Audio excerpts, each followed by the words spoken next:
My mom told my 6-year-old twins, both girls, only one of you can come to Christmas. We don't have room for both. They're identical. She pointed to twin A. This one, twin B, started crying. I picked them both up. We're going to Grandma's house, my late mother's sister, who lives in a mansion. When we posted photos by her 14-foot Christmas tree, the smell hit me first. Not cinnamon, not pine, just that sharp, clean house lemon spray my mom loved, like bleach with better PR. I had both girls' hands in mine, 2 identical little mittens, 2 identical pink coats. Ava on my left, Bella on my right, 6 years old, same face, different hearts. Mom opened the door like she was greeting a delivery. "David," she said, smile already on. "Hi, hi," I said. "We're right on time. We brought." "Shoes off," she snapped, still smiling. The girls did it fast. They always did things fast at my mom's house, like the air punished you for moving slow. Ava whispered, "Daddy, do we go see the tree?" "In a second," I said. Bella's eyes were already on the hallway, scanning for my mom's dog and my mom's judgment at the same time. Mom stepped back, then stopped. Not because of the gifts, not because of the snow on our cuffs, because of the math. She looked down at the twins like she just discovered I brought 2 extra chairs. Her smile shifted. Tight. "Oh," she said. I blinked. "Oh, what?" She lowered her voice like she was sharing a secret with the ceiling. "We need to talk before you get settled." Ava's grip tightened on my hand. Bella's chin lifted, tiny and defiant, like she'd already felt something coming and decided she wasn't going to cry first. Mom leaned down to their level. Not gentle, just lower. "Girls," she said, "only one of you can come to Christmas. We don't have room for both." The words didn't land right away. My brain did that chef thing where it tries to organize chaos into steps. Only one, come, Christmas, room, both. I heard my own pulse in my ears. Ava looked at Bella, confused like, did she mean at the table? Bella's mouth opened a little. She didn't speak. She just waited for me to fix it. Like adults always fix it. I said, "Mom, what are you talking about?"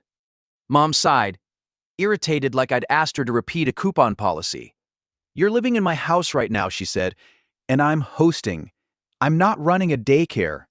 Pick one." My hands went cold. I saw it in a flash. Last month's overtime shift at the restaurant, the double catering job, the Christmas bonus that got swallowed by rent, and twins, and that stupid car repair. I heard my own voice in my head. "It's temporary, just until spring, just until I get ahead." Bella's eyes filled fast. She was the one who felt everything first. She looked at Mom and said, "Tiny, but I'm here." Mom didn't even flinch. She pointed, straight at Ava. "This one," she said. Ava froze. Her face went blank, like her brain turned off to stay safe. Bella made one sound, not a scream, just a crack in her breath. Tears rolled down her cheeks, and she whispered, "Why her?" Mom's smile came back a little, like she'd solved the problem. "Because Ava is quieter," she said, "and I can't deal with all of that." She flicked her eyes at Bella like Bella was a spilled drink. Bella's shoulders shook. "I can be quiet." I felt my mouth go dry. My brain counted. 1, 2, 3, 4 seconds where nobody fixed it. My dad was in the living room watching football, like the house wasn't on fire. My sister Nicole was in the kitchen, not stepping in, because that's what she always did, let Mom do the dirty work.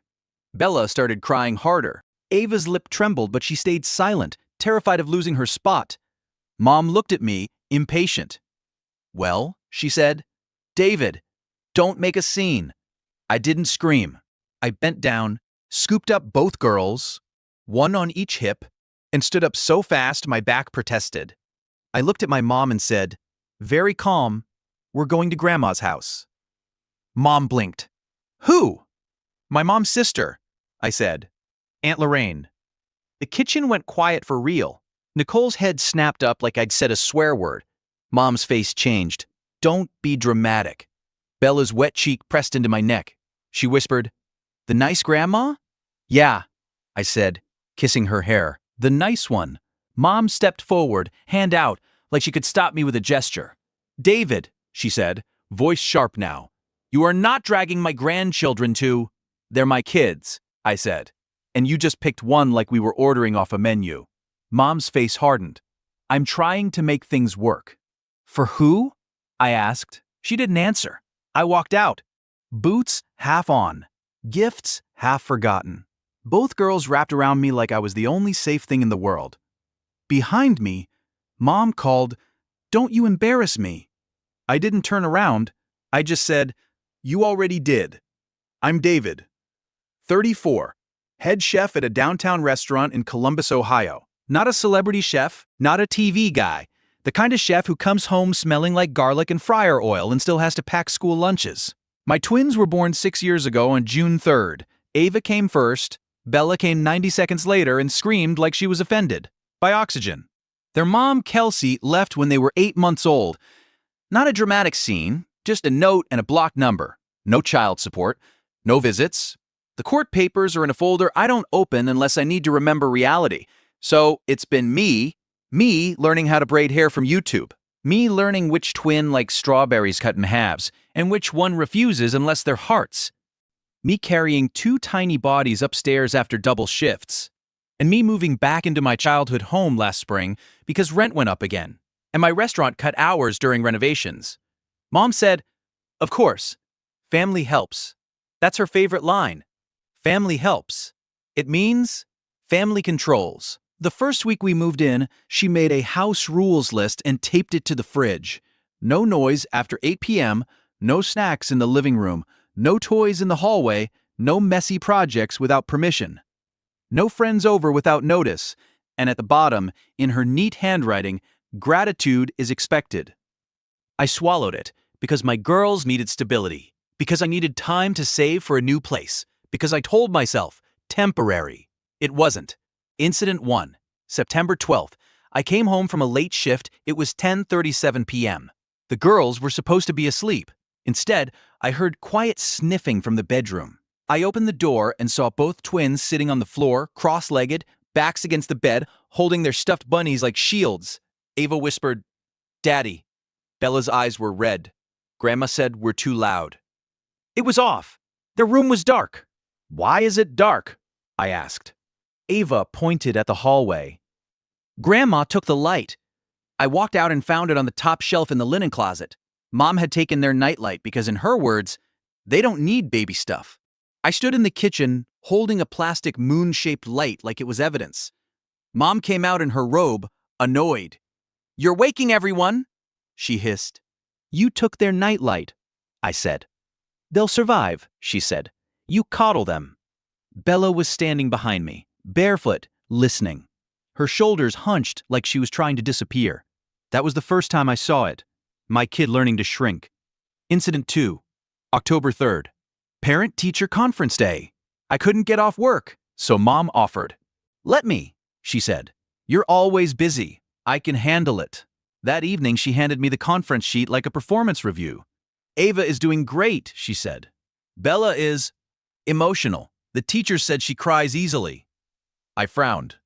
"Bella's 6. Mom shrugged. "She needs to toughen up." Then she added, casual, "I told the teacher Ava is the easier one." My stomach tightened. "Why would you say that?" "Because it's true," Mom said. "You can't pretend they're the same." And I thought, they're not the same, but they both deserve to be loved. Incident 3, November 18th. I got paid. Not much, but enough to buy a small fake tree for the girls' room, something they could decorate themselves. I brought it home, set it up on their dresser, and Ava clapped. Bella said, "Can we put lights on it?" I said, "Tomorrow, after school." The next day, I came home and the tree was gone. Gone. I searched the house. Living room, basement, garage. Mom was in the kitchen, stirring soup like nothing. "Where's the tree?" I asked. She didn't look up. I put it away. "Why?" "It's clutter," she said. "And it looks cheap." "It's for the girls," I said, voice tight. "It's in their room." Mom finally looked at me, eyes cold. "This is my house. I decide what looks like what." I swallowed it. Because I thought it was temporary. It wasn't. My mom's favorite words were always the same. Be flexible. Don't make a scene. You're too sensitive. Family helps.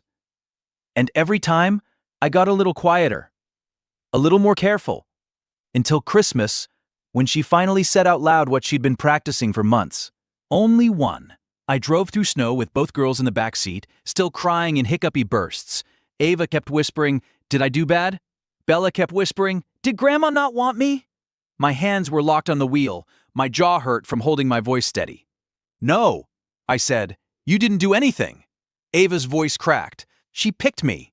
"I know," I said. "And that was wrong." Bella sniffed. "Where are we going?" I took a breath. "We're going to Aunt Lorraine's." They didn't know Lorraine well. My late mother, my real mom, not the woman in that house, died when I was 19. Car accident, January 2005. One phone call that changed my whole life. Lorraine was my mom's sister. She lived 2 towns over in a place that looked like it belonged to a magazine. Big gates, long driveway, the kind of house my mom used to joke about like it was a myth. My stepmom, because that's what she is, even if she hates the word, always treated Lorraine like a rival she couldn't win against. "We don't talk about her," she'd say. Translation: she sees me. She doesn't play along. I hadn't called Lorraine in years, not because I didn't love her, because I felt ashamed, because I didn't want to show up with 2 kids and a busted plan and ask for help like a failure. But on that night, with Bella sobbing and Ava silent with guilt, shame didn't matter. Safety did. I called Lorraine at 6:14 p.m. My hands were shaking so hard I had to put it on speaker. She answered on the second ring. "David?" Her voice alone made my throat burn. "Yeah," I said. "It's me." "Are you okay?" she asked immediately. No small talk, no performance. I swallowed. "No." A beat, then calm. "Where are you?" "In the car," I said. I'm leaving Mom's." "Your stepmother," she corrected gently. "Yeah," I said. She said only one twin can come for Christmas. Silence, the kind that feels like a door opening. Lorraine said, very quiet, put one of the girls on the phone. Bella leaned forward. "Hi." "Oh, sweetheart," Lorraine said, and I heard her inhale like she was holding back anger. "Are you safe?" Bella sniffed. "Daddy picked us up." "Good," Lorraine said. "David, come here." I blinked. "Lorraine, come here," she repeated. "Now." I said, "Okay." As we drove, my phone started lighting up. "Mom, where are you?" "Mom, you're making this into something it isn't." "Nicole, Dad is upset. Just come back." "Mom, you're embarrassing us." I didn't answer. I took screenshots. I made a folder on my phone called Receipts because my life had taught me something simple. If you don't document it, they rewrite it. Wave 1 was guilt. Mom called 3 times. I let it ring. She texted, "You're overreacting. The girls won't even remember." I stared at that line until my vision blurred. They'll remember. Maybe not the words, but the feeling. Wave 2 was practical harm. At 7:02 p.m., I got a bank notification. My account balance dropped. I pulled into a gas station, heart pounding, and checked. A transfer. $1,200 out. Memo line. House contribution. December. My hands went numb. Mom had access because I'd added her months ago when my card got fraud locked and I needed someone to pick up diapers while I was at work. Temporary, I told myself. It wasn't. I called her. She answered like she'd been waiting. "David," she said, sweet. "Good. We need to talk. You just took $1,200 from my account." I said. "You owe," she snapped. "You're staying in my house." "I'm not in your house," I said. "And you took it without asking." "It's called responsibility," she said. "If you're going to be dramatic, you can at least pay what you owe." Bella whispered from the back seat. "Daddy?" I took a breath. "Mom, tell me something very simple. Are my daughters welcome in your home together or not?" She paused, then said the most insane thing like it was reasonable.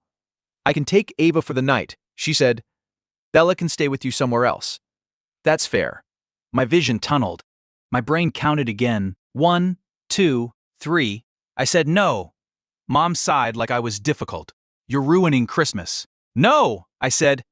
"You did. And I have your texts. I have your bank transfer. I have the exact time you said it. She went quiet, then sharp. Don't threaten me. I'm not, I said. I'm documenting. Then I hung up. That's when I stopped arguing and started moving. At the gas station, with the girls watching me like they were waiting for the world to decide if we were safe, I opened my mom's access. I changed my password. I froze transfers. Then I emailed myself screenshots, because if my phone disappeared, I wanted backups. Ava watched me and whispered, "Daddy, are we in trouble?" I turned around in my seat, looked at her face, my kid's face, identical to her sister's but scared in her own way, and said, "No, we're getting out." Bella wiped her cheeks. "Does Aunt Lorraine have a tree?" I swallowed. "I think she has. A big one." Bella sniffed. "Bigger than Grandma's?" I almost laughed, but it came out like a broken sound. "Probably," I said. We pulled up to Lorraine's gate at 7:41 p.m. Snow dusted the stone like powdered sugar. The gate opened before I could even press the button, like she'd been watching for us. Lorraine met us at the front door. She was in slippers and a black sweater, hair pulled back. Eyes sharp as glass. She didn't hug me first. She crouched in front of the girls. Ava and Bella stood side by side, still holding hands, still matching, cheeks red from crying and cold. Lorraine looked at them and her face softened. "Hi," she said. "I'm Aunt Lorraine." Bella sniffed. "Grandma said only one of us can come to Christmas." Lorraine's jaw tightened. "Did she?" Ava whispered. "She picked me." Lorraine turned her head slightly, eyes flicking to me, not accusing. Just asking, "Is that true?" I nodded once. Lorraine stood up slowly. Then she stepped toward me and pulled me into a hug so hard I felt my ribs creak. "You did the right thing," she said into my shoulder. I didn't realize I was shaking until she held me still. Inside, the house was warm in that quiet, expensive way. Not flashy, just solid. Like it wasn't built to impress anyone. It was built to last. And there it was. A Christmas tree that looked like it touched the ceiling. 14 feet, easy, thick, real. Ava stopped dead and whispered, "Oh." Bella's mouth dropped open. "That's a giant." "You can decorate the lower part." The girls moved toward it like they were being pulled by gravity. They reached out carefully like the tree might bite. Lorraine pointed to a big basket of ornaments. "Pick any."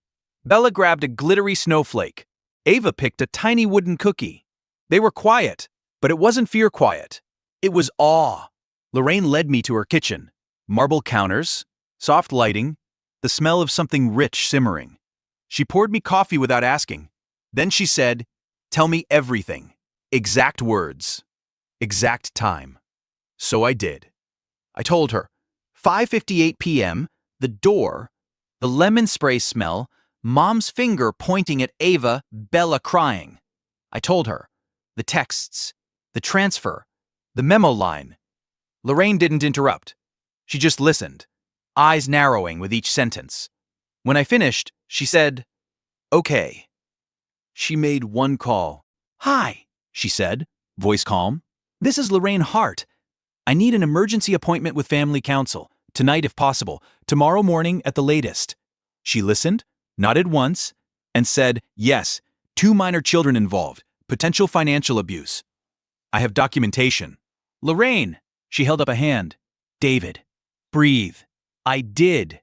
She ended the call and said, "You're going to stay here. The girls are going to sleep safe, and then we're going to make your stepmother stop touching your life." I swallowed. She's going to explode. Lorraine's mouth twitched. Let her. At 8:22 p.m., my phone rang again. "Mom." I didn't answer. At 8:23, Nicole texted, "Mom is crying. Why are you doing this?" At 8:24, Dad texted, "Call your mother. This is disrespectful." Lorraine leaned over my shoulder and said, "Open the family group chat." My stomach dropped. "No. Yes," she said. Controlled. One sentence. I opened it. Mom, Dad, Nicole, 2 cousins, an aunt who always pretended not to see anything. Lorraine dictated like she was writing a legal notice. I typed, "Per your statement at 5:58 p.m. that only one twin can come to Christmas." and your choice to exclude Bella. We will not be returning. Do not contact the girls directly. Any further financial access will be handled through counsel. I attached 3 screenshots. Mom's text saying pick one, the bank transfer, and Nicole's just come back. Then I hit send. The typing bubbles started immediately. Mom, how dare you? Nicole, this is private. Delete that. Dad, you're being manipulated. Mom, you're putting words in my mouth. I stared at my screen, heart hammering, and realized something. They weren't denying it happened. They were mad there were witnesses. Lorraine said, now block their numbers on the girl's tablet too. I did it. At 8:31 p.m., the doorbell rang. I froze. Lorraine didn't. She walked to the front door, looked through the camera, and said, as predicted. My mom stood outside with my dad behind her, both in coats, both red-faced like they'd driven through snow fueled by rage. Lorraine opened the door but didn't step aside. Mom pushed forward immediately. Where are they? Lorraine's voice was polite. Safe. Mom's eyes snapped to me. David, this is insane. Give me Ava. Ava. Not the girls. Not my grandkids. Ava. I felt my hands curl into fists. Bella's voice floated from the living room. Daddy? I said, loud enough for the whole foyer to hear. Do not say their names like they're separate prizes. Mom's face twisted. I was trying to keep things calm. You know how Bella is. You excluded a 6-year-old from Christmas, she said. Then you stole money from David's account to punish him for leaving. Mom's mouth opened. I did not steal. Lorraine lifted her phone. I have the transfer record and his authorization removal timestamp. Would you like to explain it to a judge? Dad stepped forward, voice deep. Lorraine, stay out of this. Lorraine smiled. Small. No. Mom's eyes flashed. This is my family. Lorraine didn't blink. They're his children. Mom snapped, we don't have room for both. And there it was. The sentence, again, out loud, in front of witnesses. Lorraine said, perfect. Thank you. Mom's face went pale. What? Lorraine turned slightly toward me. Say the boundary. My throat felt tight, but my voice came out steady. You will not see the girls until you can acknowledge what you did and follow my rules, I said. And you will not have access to my money again. Ever. Mom's voice went high. You can't do that. I looked at her and said, calm. Watch me. Lorraine stepped forward and held out an envelope. Dad frowned. What is that? Lorraine's smile didn't reach her eyes. Notice of no trespass and a formal communication directive. Any contact goes through counsel. You are not welcome to show up here again. Mom made a choking sound. You can't serve me at Christmas. Lorraine tilted her head. You can't exclude a child at Christmas. Mom lunged like she was going to push past her. Lorraine didn't move. Security lights clicked on. Somewhere behind us, I heard the soft sound of a lock engaging. Like the house was deciding too. Dad grabbed Mom's arm. Let's go. Mom spun, pointing at me like I was a stranger. You're choosing her, she hissed. You're choosing Lorraine over your real family. I didn't raise my voice. I said, I'm choosing my children. Then I closed the door. And for the first time in months, I heard silence that didn't feel like punishment. It felt like peace. The twins fell asleep on Lorraine's couch that night, under a soft blanket that smelled like laundry and safety. Ava curled into my side, thumb in her mouth, like she'd regressed 6 months in 1 hour. Bella slept with her hand on her bunny's ear, still damp from tears. I sat there in the dark, staring at the tree lights, and felt something shift in my chest. Not rage. Clarity. The next morning, Lorraine's lawyer met us at 9:15 a.m. in her office. Clean, quiet, professional. No drama, just facts. He looked at the screenshots and said, this is straightforward. He helped me file an emergency protective communication notice and a financial interference report with my bank. We flagged Mom's transfer as unauthorized. We changed all credentials. We documented everything with dates and times. He also drafted a short letter, no direct contact with the children, no surprise visits, any communication through counsel. Lorraine paid the retainer without blinking. I tried to protest. She stopped me with one look. This is what family helps looks like, she said. That hit harder than any insult my stepmom ever threw. Christmas at Lorraine's house wasn't loud, it wasn't performative. It wasn't matchy sweaters and pretend smiles. It was pancakes in pajamas. It was Ava and Bella hanging ornaments on the bottom branches like it was their job. It was Bella laughing because the dog tried to steal a ribbon. It was Ava whispering to me, "Daddy, we fit here." And I said, "Yeah, we do." My mom tried one last tactic on December 27th. A box showed up on Lorraine's porch. No return address. Inside were 2 matching dolls and a card that said, "Love always, Grandma." Let's not be dramatic. Lorraine didn't even bring it inside. She handed it to me and said, "Your move."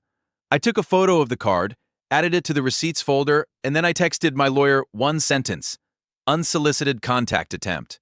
Documented. Then I put the dolls in the donation bin, because gifts don't erase harm, and my kids aren't for sale.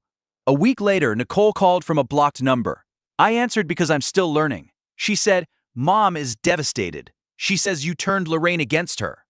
I stared at my kitchen table, Lorraine's kitchen table, where Ava and Bella were coloring quietly, safe and warm. I said, "She turned herself." Nicole sighed. "So what? You're never coming back?" I looked at my daughters. Bella glanced up and smiled. Small. Ava waved her marker at me like a tiny flag. I said, "Not until it's safe." Nicole went quiet, then tried again, softer. "But she misses Ava." I felt my stomach twist. I said, "She doesn't get to miss one and discard the other." And then I ended the call. We moved out officially in January. Lorraine helped me find a small townhouse near the girls' school. I took on extra weekend shifts. I ran catering gigs. I did it the hard way, but I did it without my stepmom's hand on my throat. Ava stopped asking, "Did I do bad?" Sometimes they still bring it up in weird kid ways. Bella will say, "Remember when Grandma had no room?" Ava will say, "We had room at Aunt Lorraine's." And I'll say, "Every time, we always deserved room." My boundary hasn't changed. My stepmom doesn't see the twins. Not one. Not the easy one. Both or nothing. Because love isn't a selection. Access to my kids is not a family right, and I'm not available for that.